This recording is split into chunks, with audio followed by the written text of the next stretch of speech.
Boa noite. Dia bom, né? Estou vendo alguns colegas aqui que estiveram conosco hoje pela manhã, lá no grupo Dança Solidária, lá na Praça dos Voluntários. Hoje à tarde eu já tenho outros aqui que eu já fui na maratona. Eu venho lá da Casa de Caridade, lá em Messejana, né? Miss James. E agora o terceiro tempo aqui e amanhã bem cedo em São Paulo. Que bom que nós estamos aqui mais uma noite. Muito bom. Evangelho segundo o Espiritismo, capítulo 13, que a vossa mão esquerda não saiba o que dá a vossa mão direita. Item 1. Fazer o bem sem ostentação. Mateus capítulo 6, versículos de 1 a 4. Tomai cuidado de não fazer as vossas boas obras diante dos homens, para serem vistas por eles. De outro modo não recebereis a recompensa de vosso Pai que está nos céus. Então, quando derdes esmolas, não façais soar a trombeta diante de vós, como fazem os hipócritas nas sinagogas e nas ruas, para serem honrados pelos homens. Eu vos digo em verdade que receberam sua recompensa. Mas quando derdes esmola, que a vossa mão esquerda não saiba o que dá a vossa mão direita, a fim de que a esmola esteja em segredo, e vosso Pai, que vê o que se passa em segredo, dela vos entregará a recompensa. Já vou pular para o item 3, que é o comentário dos Espíritos acerca desse trecho do Evangelho. Fazer o bem sem ostentação é um grande mérito. Ocultar a mão que dá é ainda mais meritório.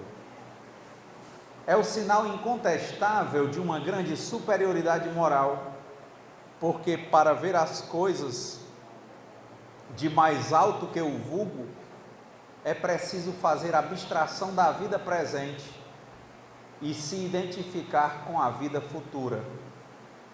É preciso, numa palavra, colocar-se acima da humanidade para renunciar à satisfação que proporciona o testemunho dos homens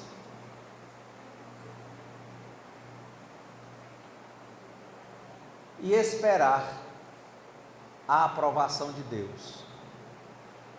Aquele que estima a aprovação dos homens mais do que a de Deus, prova que tem mais fé nos homens do que em Deus, e que a vida presente é mais para ele do que a vida futura, ou mesmo que não crê na vida futura. Se diz o contrário, age como se não cresse no que diz.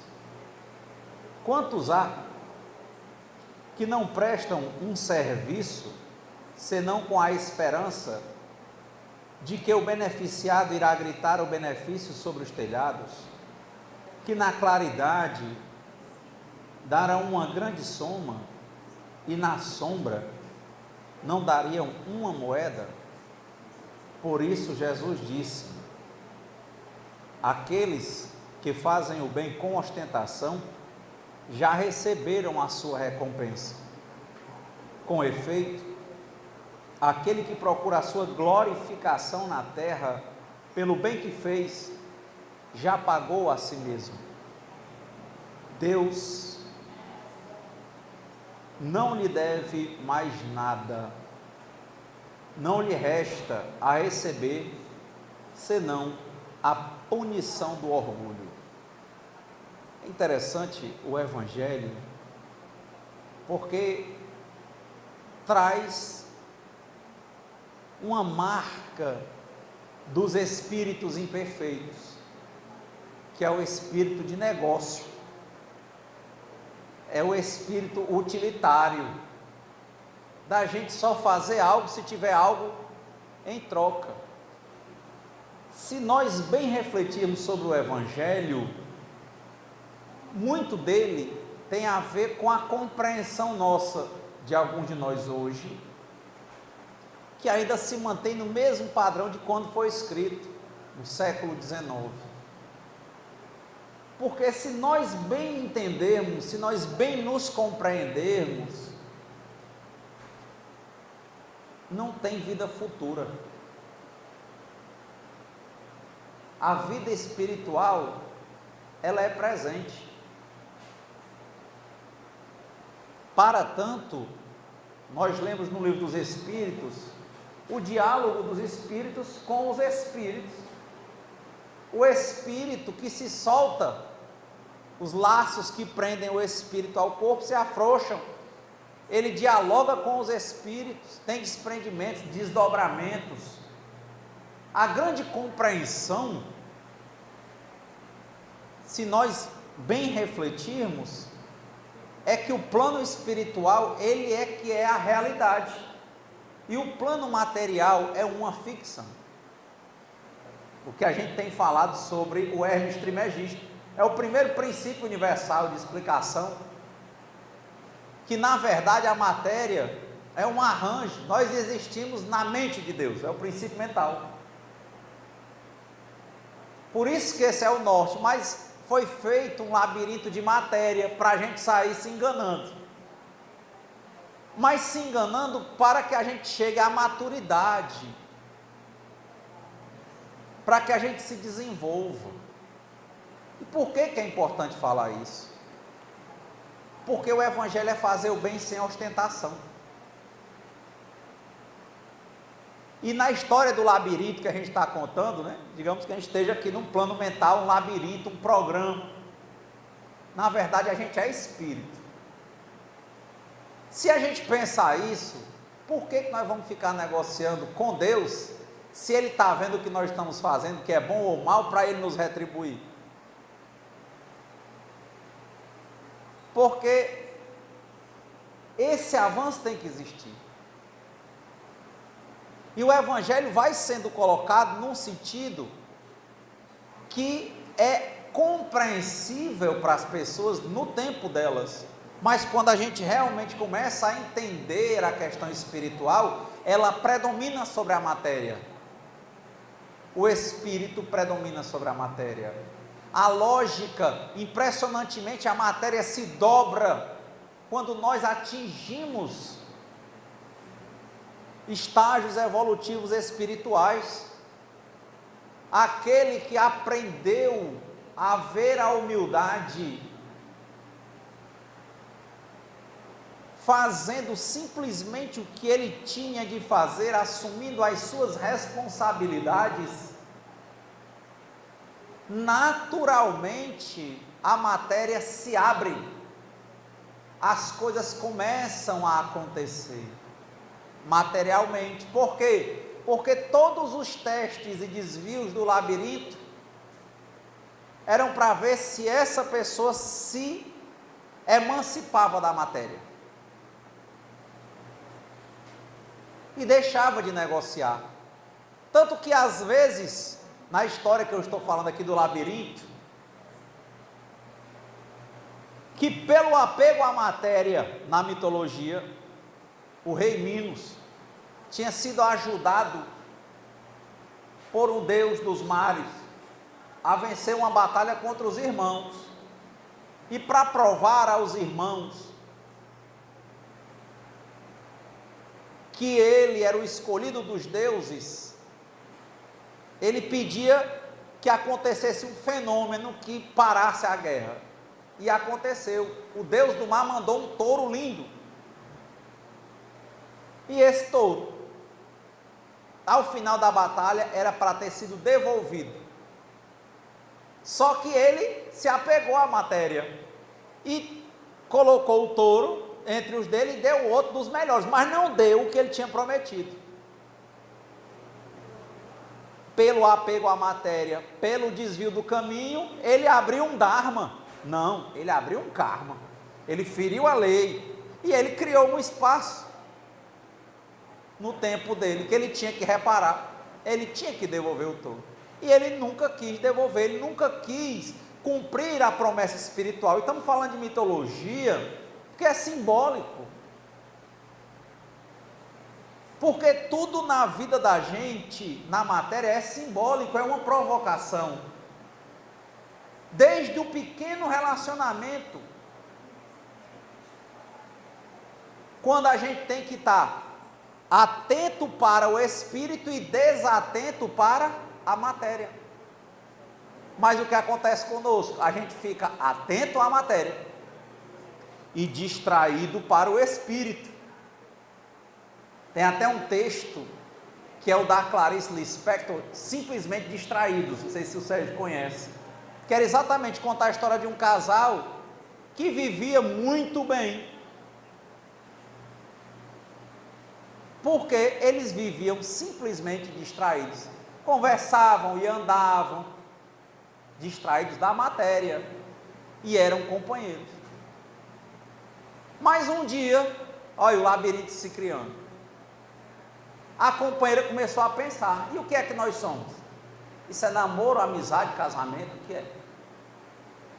Aí, o companheiro que nunca tinha pensado, começou a ter que dar uma resposta. E é assim, olha como o labirinto vai se formando. Tá bom, você quer que seja o quê? Não, eu quero que seja namoro. Aí pois como é um namorado, olha os ideais. A namorada é assim, namorada é assim. Aí começam os conceitos. E a gente começa a criar um monte de caixinha que a gente tem que encher. E aí começa a engessar. Porque a gente começa a ser atraído pela matéria. E se distrai do espírito. Quando eu estava distraído da matéria, eu estava vivendo em plenitude no espírito. Mas é impressionante como a matéria dá uma coisa, ela quer outra, e outra, e outra, e outra, e o labirinto, que era a história do Minos, que porque ele não devolveu esse touro, acabou que um dia nasce um filho da rainha, que é uma metade homem, e metade touro, e comia gente, e ele pediu ao Dédalo, que era um arquiteto, para fazer um labirinto, para prender essa fera. E tinha que mandar jovens sempre para entrarem no labirinto e se perderem e o Minotauro encontrar e devorá-los. É a matéria. Isso é impressionante. Entrou. E um deles, no dia que ele saiu, foi quando um se apaixonou por uma moça. E a moça disse que ia arranjar um cordão para ele, muito fácil a saída. E ele ia entrar com o cordãozinho na mão, desenrolando, era o caminho de volta. Ele foi, matou o Minotauro e saiu, só pelo cordão. Por quê? Porque o que simboliza é que o que fez ele sair de dentro do labirinto do Minotauro e matar a matéria era o amor que ele tinha pela moça, o espírito. Os mitos são simbólicos. Criação mental. Essa historinha da Clarice Lispector, nós nos relacionamos para desenvolvermos o quê? O espírito. Mas nós nos perdemos porque criamos um labirinto de matéria. Engessamos, nos perdemos. E aí chega uma hora que a gente foi construindo o labirinto, ele é grande, ele é bonito, ele chama a atenção, é um jardinzão. Mas para nós não tem graça. E pior, muitas vezes não tem saída.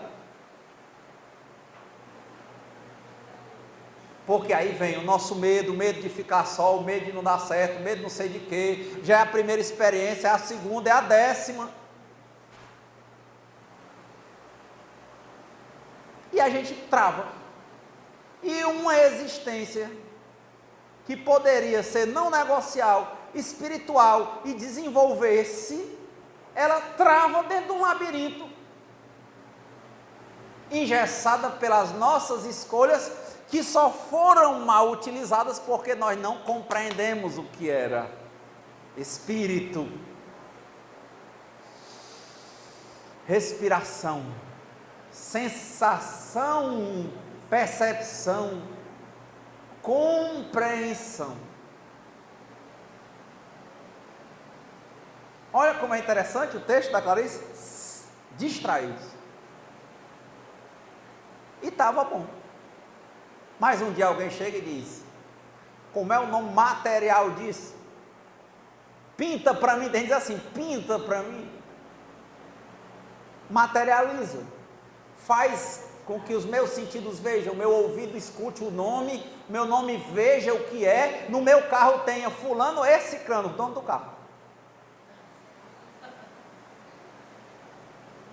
Mas, de novo, para ter aquele nome, aí tem aquele carro, depois vai ter um relacionamento, depois tem uma partilha de bens, é um labirinto.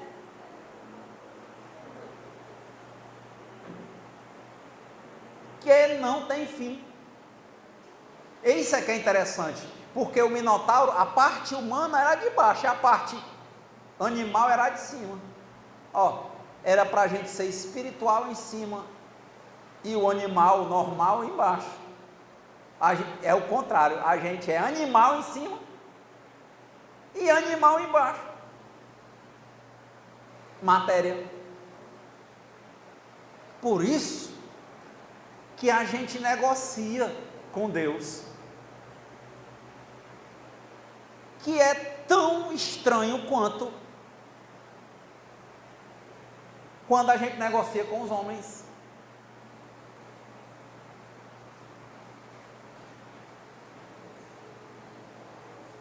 Porque se a gente entender que Deus é presente, que nós somos mais espíritos do que matéria, quando você vai estudar física quântica e tudo, vai ver que é próton, não sei o que, aí chegar no quanta, que você vai perceber que a matéria é mais espaço vazio do que matéria. Mas e como é que a gente destrói uma coisa linda de espírito em troca de uma coisa que é matéria, que no todo dela é mais espaço vazio?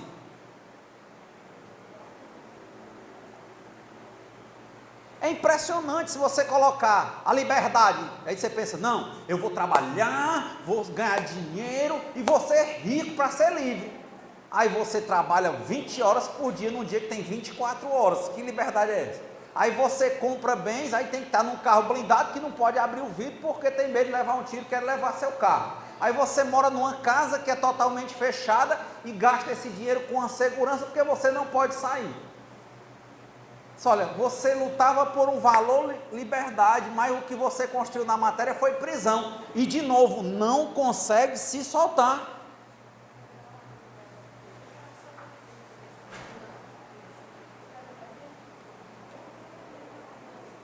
Renato, o evangelho é fazer o bem sem ostentação. O evangelho estava falando que tem uma vida futura, bem facinho. E que as pessoas não deveriam fazer nada aos olhos dos outros, mas fazer pensando em Deus. O evangelho está falando que quem faz aos olhos dos outros já recebeu sua recompensa, e aos olhos de Deus mereceria talvez uma punição. É isso. Se você for só na frente do negócio, é isso. É como ler o Minotauro e entender que é um homem com uma cabeça de touro e o corpo de homem. E não entender a simbologia da gente se servindo à matéria, da gente fazer com promessa para nós de liberdade e se entregar na prisão material. Da gente buscar um relacionamento ou se relacionar para fluir e partilhar e ser alguém que começa a querer ser dono do outro, a construir coisas que ao invés de liberdade vão gerar prisão e medo, produzidos por nós. Então vamos ler de novo Mateus. Tomai cuidado de não fazer as vossas boas obras diante dos homens, para serem vistas por eles. Começa a pensar em qualquer obra. Está fazendo para quem? Está buscando o material ou o espiritual?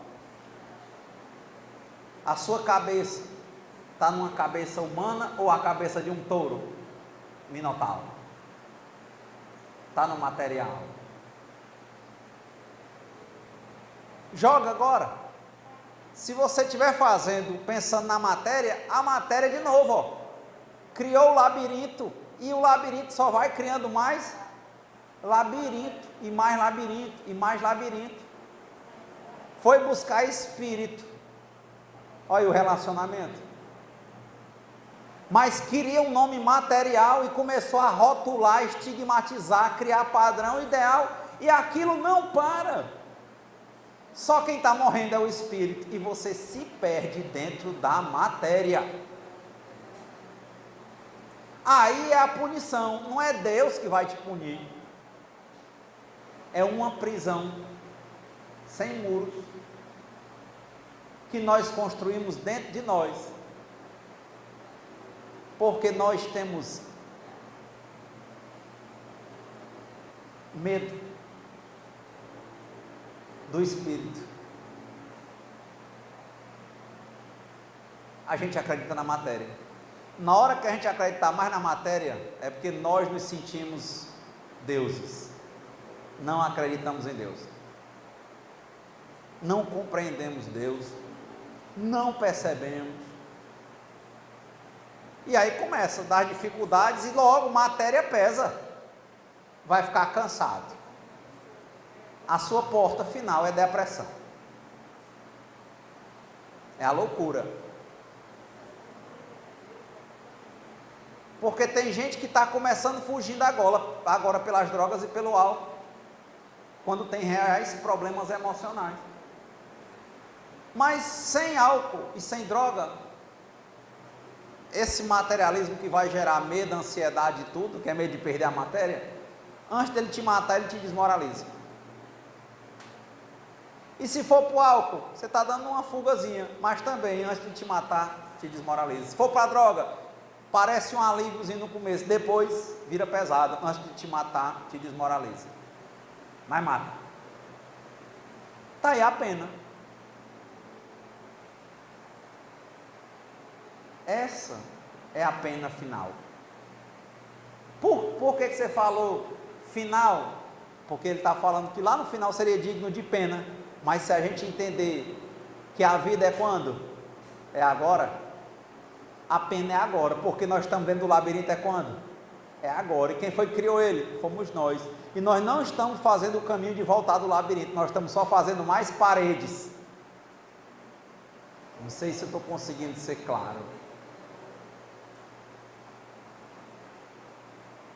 Tomai cuidado de não fazer as vossas boas obras diante dos homens para serem vistas por eles. Olha as paredes.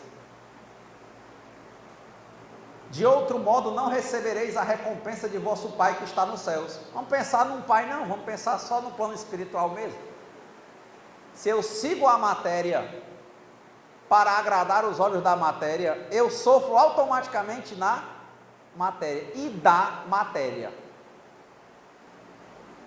Se eu sigo os valores do Espírito,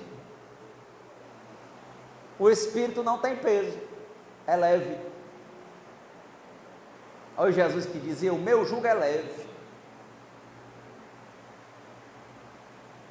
Então, quando derdes esmolas, não façais soar a trombeta diante de vós, como fazem os hipócritas.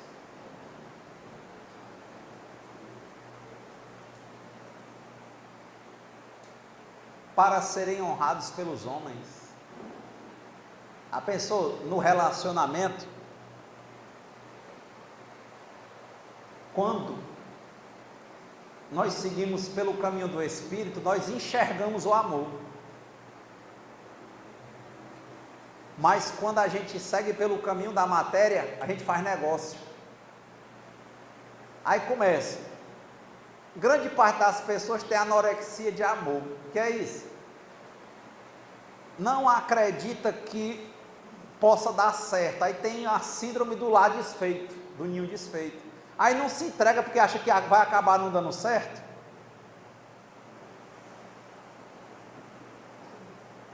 E aí ele acha que vai sofrer, ele fica pensando em futuro. Aí ele não ama, não consegue ver o amor. Aí vem ciúme, posse, medo, ansiedade, porque ele está vivendo um relacionamento material que era para ser um relacionamento espiritual. Olha, ele está sofrendo dentro, é na hora. Pode até não enxergar agora, mas está sendo construído o labirinto.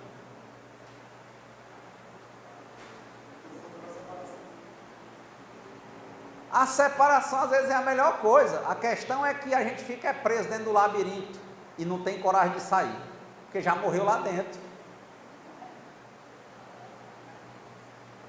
A matéria é que dá medo, o projeto é que dá medo, porque o projeto é querer amarrar a vida e nós não somos Deus. Quem faz as leis do universo é Deus, não nós. E aí ele continua. Então, quando derdes esmolas, não façais soar a trombeta diante de vós. Vamos pensar no relacionamento. Eu estou vivendo com alguém e gosto, me relacionando, é uma questão material ou espiritual? Espiritual. Aí eu pego e digo assim: ei, você me ama? Aí a pessoa, eu estou querendo reciprocidade. E é o quê? É negócio. Aí quando começa a DR, não, amor, porque você sabe, né, ó, sua mãe adoeceu, eu estava com você, aí começa o famoso passar na cara. Mas na dificuldade, ó, materializando uma coisa que era para ser espiritual. A gente não precisa passar na cara do outro freguês, não, a gente passa da freguesa na cara mesmo, na frente. Porque isso é um padrão de domínio, de controle. E como diz o Jiddu Krishnamurti, todo aquele que controla, ele é controlado. Todo aquele que escraviza, ele é escravizado. Como é que eu vou me soltar? Se eu sou um obsessor do Marcos. Aí o Marcos está dominado pelo Renato, é uma possessão. Mas o Renato está dominado pelo Marcos, que eu não posso soltar ele. É o que mais nós dizemos aqui para os espíritos, quando atendemos. Eu digo: meu filho, você realmente quer viver a vida dele? Eu tenho raiva dele. Mas como é que você tem raiva e você só quer estar perto? Como é que você tem raiva? Ele disse: mas ele me matou. Ele disse: mas você está se matando, porque você está entregando a vida para ele de novo, porque quer.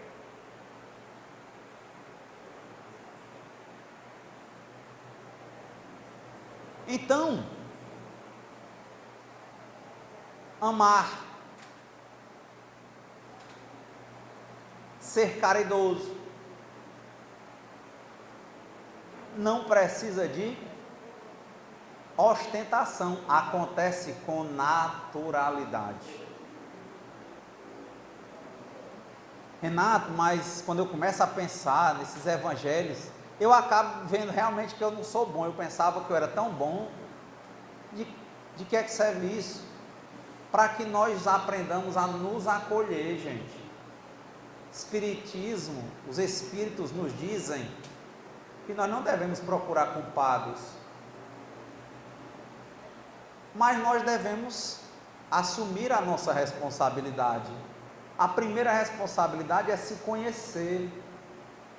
Como dizem os psicólogos, acolher a criança ferida, entender o processo que faz com que a gente transforme tudo que é bonito espiritual em coisas pesadas como matéria pura, em que a gente coloque a matéria que era para estar a nosso serviço, para ser a nossa dona.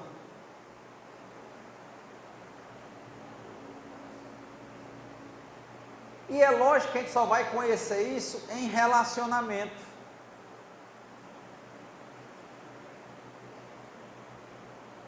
Esse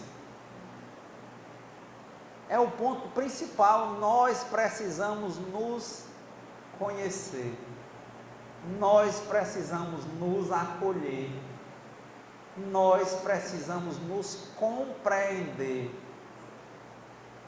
nos aceitar, nos perdoar. para que a gente possa continuar o nosso dia,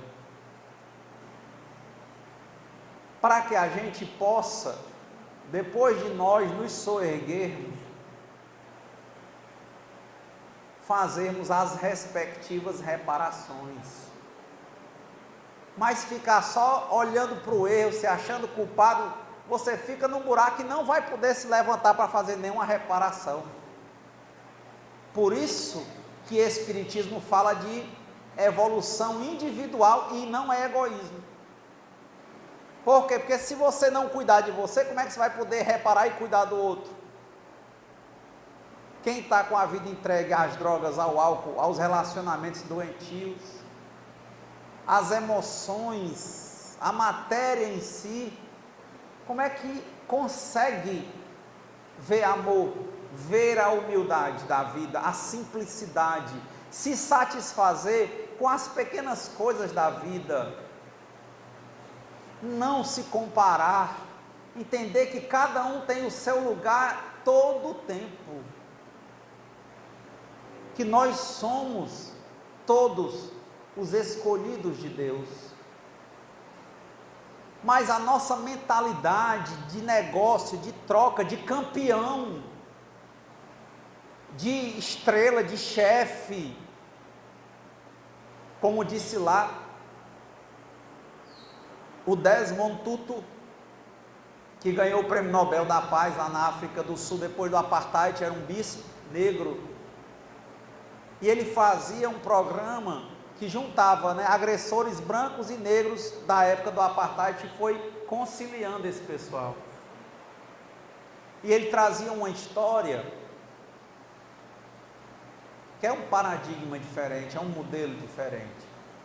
Diz que um homem ocidental chegou numa tribo daquelas nativas africanas e disse para as crianças que estavam brincando lá no terreiro, na floresta, que ele estava com um prêmio e ganharia o prêmio quem chegasse lá numa árvore que ele apontou primeiro.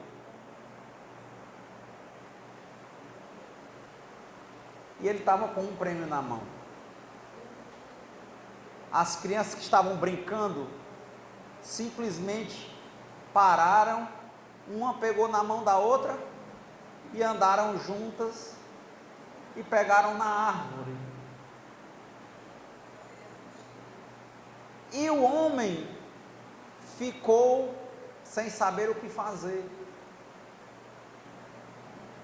porque ele disse: vixe, eu só tenho um prêmio. E as crianças vieram e disseram: cadê o prêmio? Aí ele respondeu: não, mas era para que ganhar, eu disse que ganhava quem tocasse na árvore primeiro. Elas disseram: nós tocamos juntas.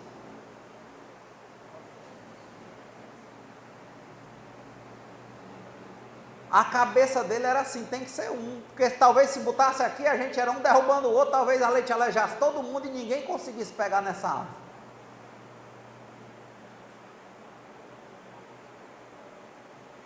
E uma criança olhou para ele e falou uma palavra que parece que é Ubuntu.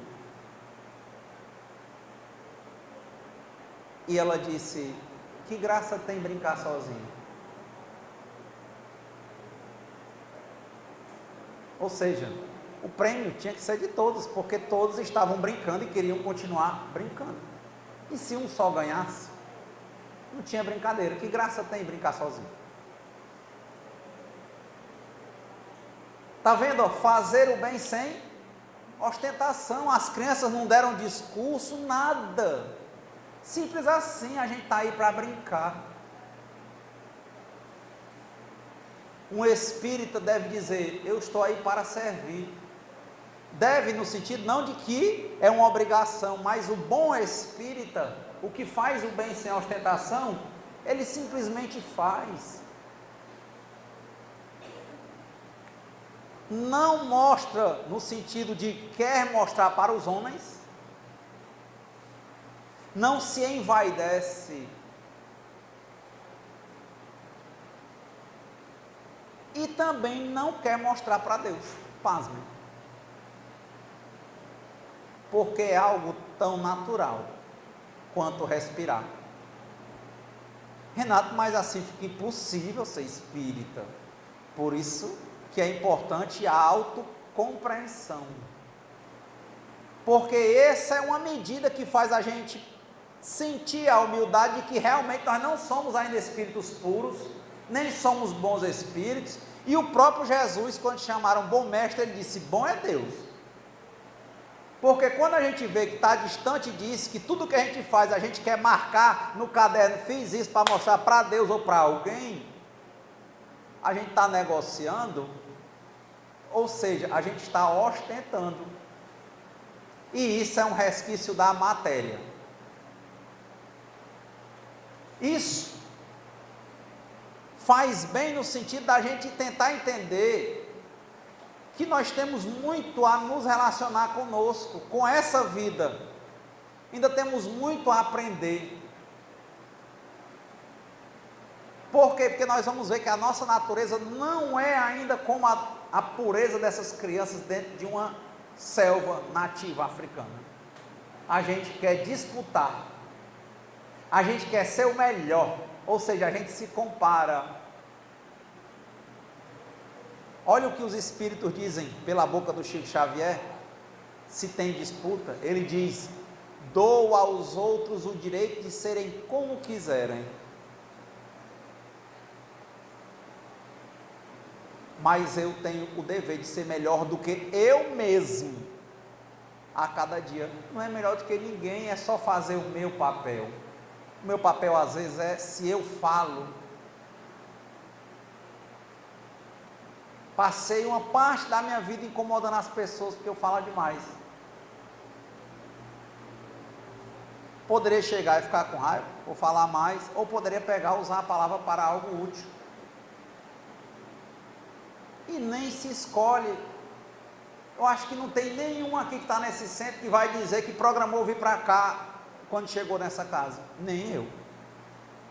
Mas, como diz o André Luiz, nós todos temos um lugar, nós temos um papel,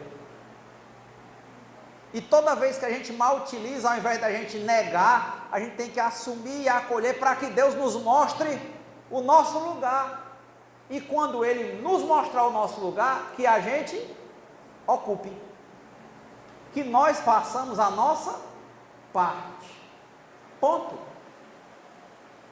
Não será pesado, porque ele vai botar para falar um gasguito, ele vai botar para falar, ele não vai mandar falar um mudo, ele já vai entregar a fala a alguém que já gostava de falar, e assim é em todas as funções na vida. Mas o nosso problema, não estamos vivendo a nossa vida,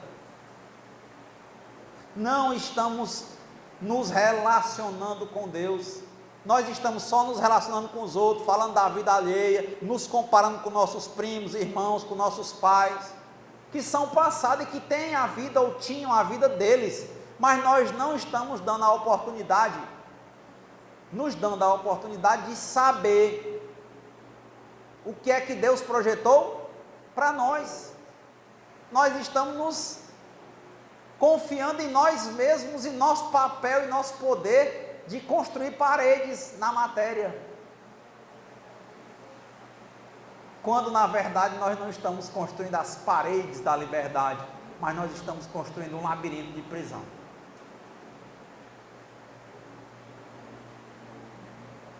Por isso que eu comecei o Evangelho trazendo logo uma reflexão a mais, para quem está aqui porque só está pensando quando morrer, a gente começa a aprofundar um pouco no sentido de que Deus está nos vendo sempre, que a vida é essa,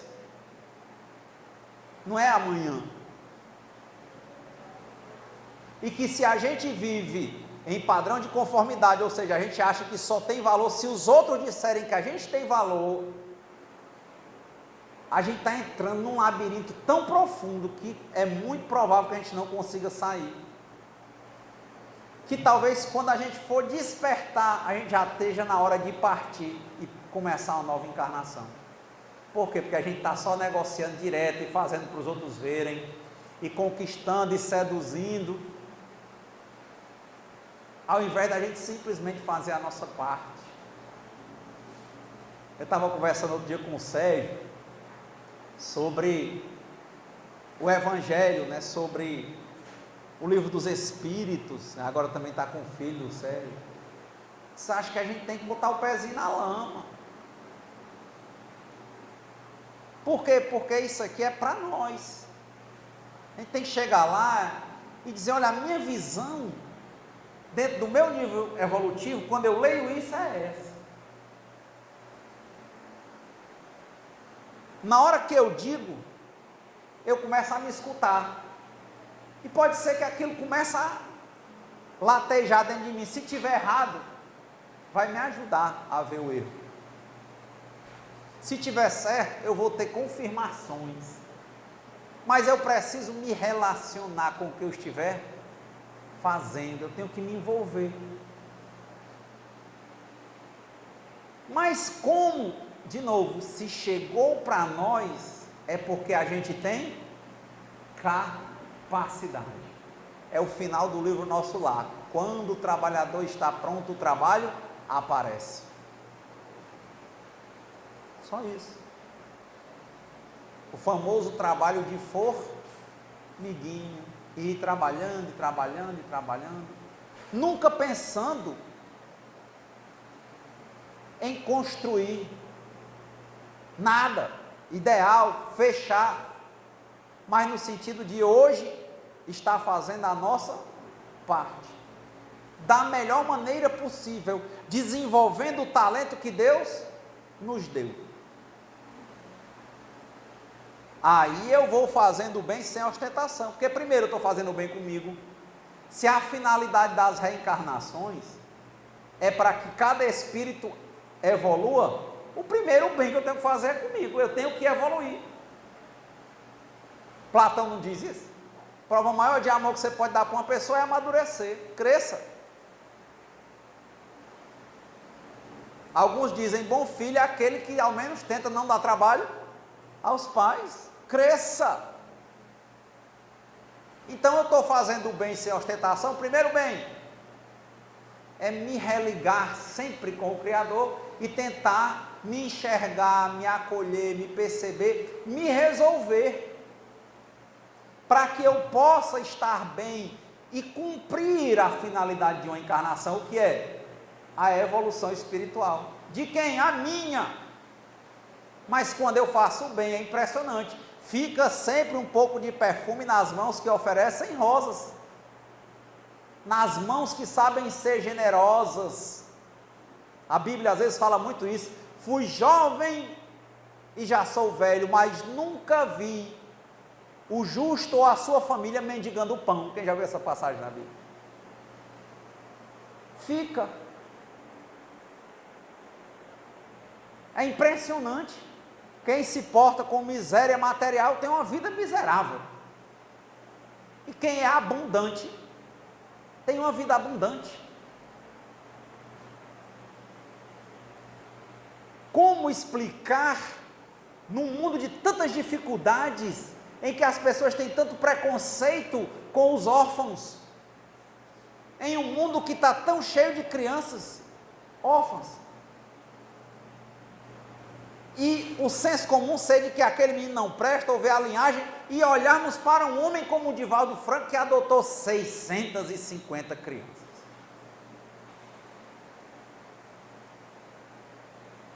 Eu vi um programa que saiu lá em Recife,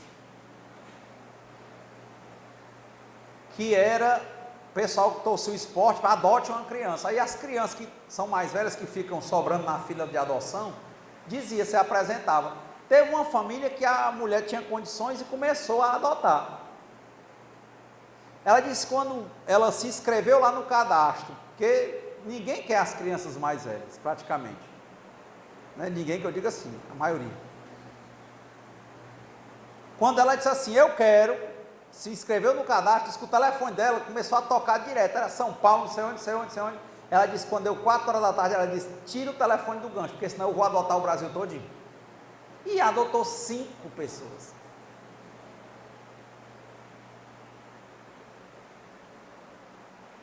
Mas por quê que a gente só sabe olhar para o lado difícil, para o lado material?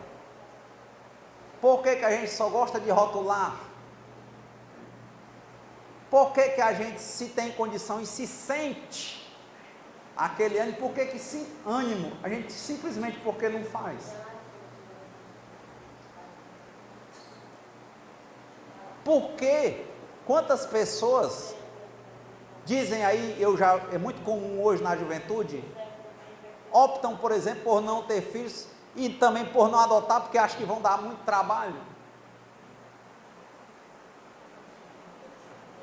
Mas por que a gente só enxerga o do trabalho? E por que a gente não enxerga o trabalho como algo natural e que faz parte das nossas vidas? Que vai ser essencial para o nosso desenvolvimento nesta encarnação. Por quê? Porque o nosso coração não está no espírito, nosso coração só está na matéria. Por quê? Porque nossa boca fala que a gente acredita em Deus, mas na verdade a gente acredita na nossa força.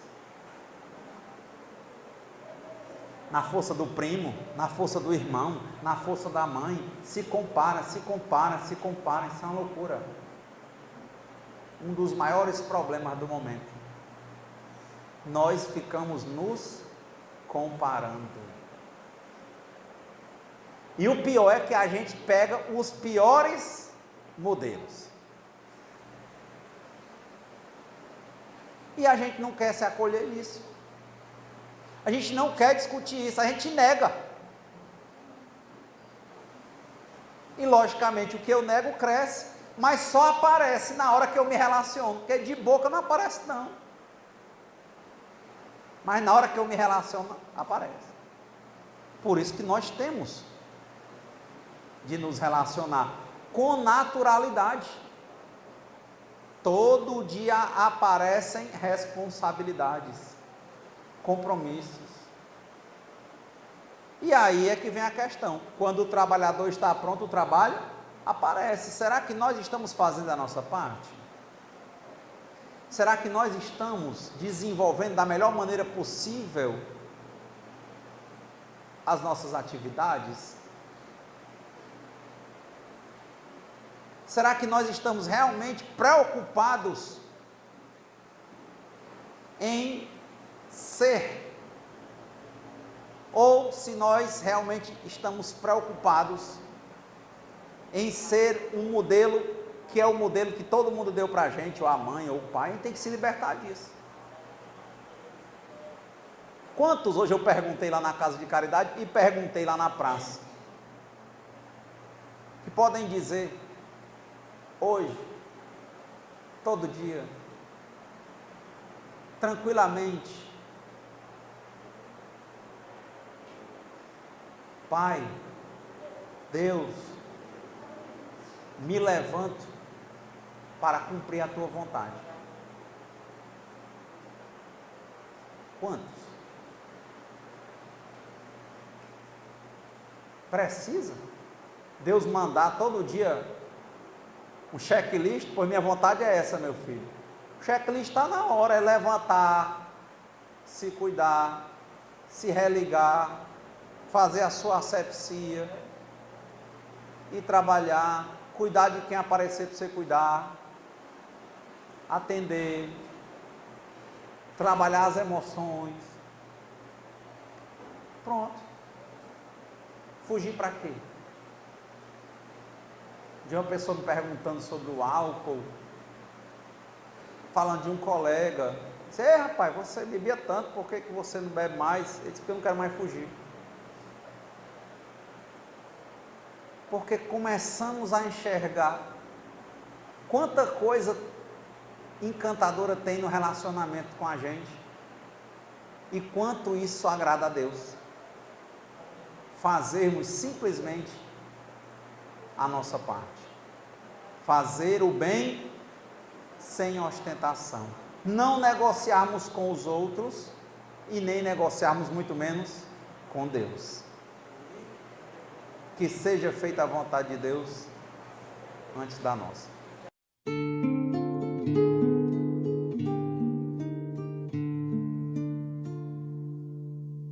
Senhor, fazei-me instrumento de vossa paz. Onde houver ódio, que eu leve o amor. Onde houver ofensa, que eu leve o perdão. Onde houver discórdia, que eu leve a união. Onde houver dúvida, que eu leve a fé. Onde houver erro, que eu leve a verdade. Onde houver desespero, que eu leve a esperança. Onde houver tristeza, que eu leve a alegria. Onde houver trevas, que eu leve a luz. Ó Mestre, fazei que eu procure mais consolar que ser consolado, compreender que ser compreendido, amar que ser amado, pois é dando que se recebe, é perdoando que se é perdoado, e é morrendo que se vive para a vida eterna.